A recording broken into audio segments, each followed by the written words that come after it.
அவரு கட்சி தொடங்கி 1 வருஷம் ஆகுது. மாநாடு வேற நடத்தினாரு. மக்கள திரட்டி வச்சு. அதுல ஒரு தீர்மானம் கூட அவர் போடல. வன்கொடுமை தடுப்பு சட்டத்த வலுப்படுத்தணும்னு போராடிக்கிட்டு இருக்கோம். அதுக்கு ஒரு தீர்மானம் அவர் போடல. ஆணவ கொலை தடுப்பு சட்டம் வேணும்னு கேட்கிறோம். முதலமைச்சர் முடியாதுன்னு மறுக்கிறாரு. சூப்பரா கையில எடுத்து அவர் அரசியல் பண்ணியிருக்கலாம்.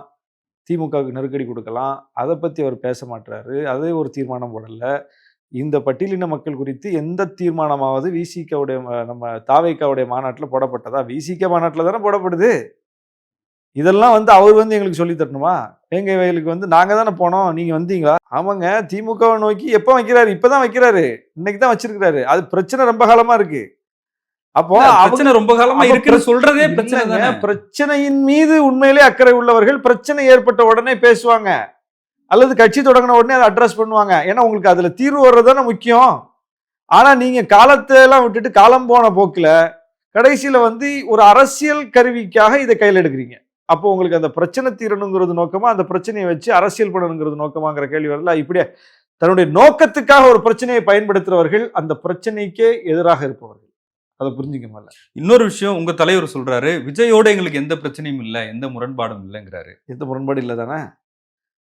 அரசியல் அவரு சாதியவாத மதவாத கொள்கைகளை பேசினா கண்டிப்பா முரண்பாடு. அவரு சாதிவாத மதவாத கொள்கையை பேசல. இல்ல அப்ப விஜயோட வாய்ப்பு இருக்கா? இல்லங்க, நாங்க பாமகவை பாக்குற மாதிரி பிஜேபி பாக்குற மாதிரி ஏங்க தாவேக்காவை பார்க்கணும்? என்னங்க அநியாயமா இருக்கு.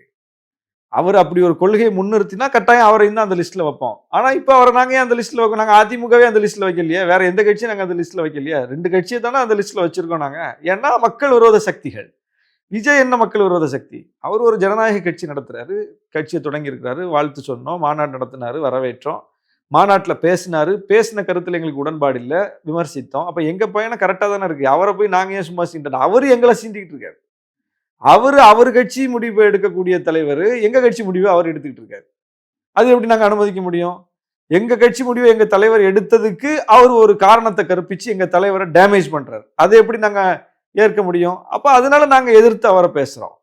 மீண்டும் மீண்டும் உங்க தலைவர் அறிக்கை வெளியிட்டாலும் கூட்டணி உறுதியா இருக்குன்னு சொன்னாலுமே கூட ஒரு சந்தேகத்தை எழுப்பிட்டே இருக்கிறாங்க. எப்படி பாக்குறீங்க? சந்தேகத்தை திமுக எழுப்புனாங்களா? திமுக எழுப்புதால எங்க கூட்டணியில யாராவது எழுப்புனாங்களா? இல்ல. அப்ப எங்க கூட்டணி தெளிவா இருக்குல்ல. இந்த சந்தேகத்தை எழுப்புவதெல்லாம் வெளியே உள்ளவங்க. அதை பத்தி எங்களுக்கு கவலை கிடையாது.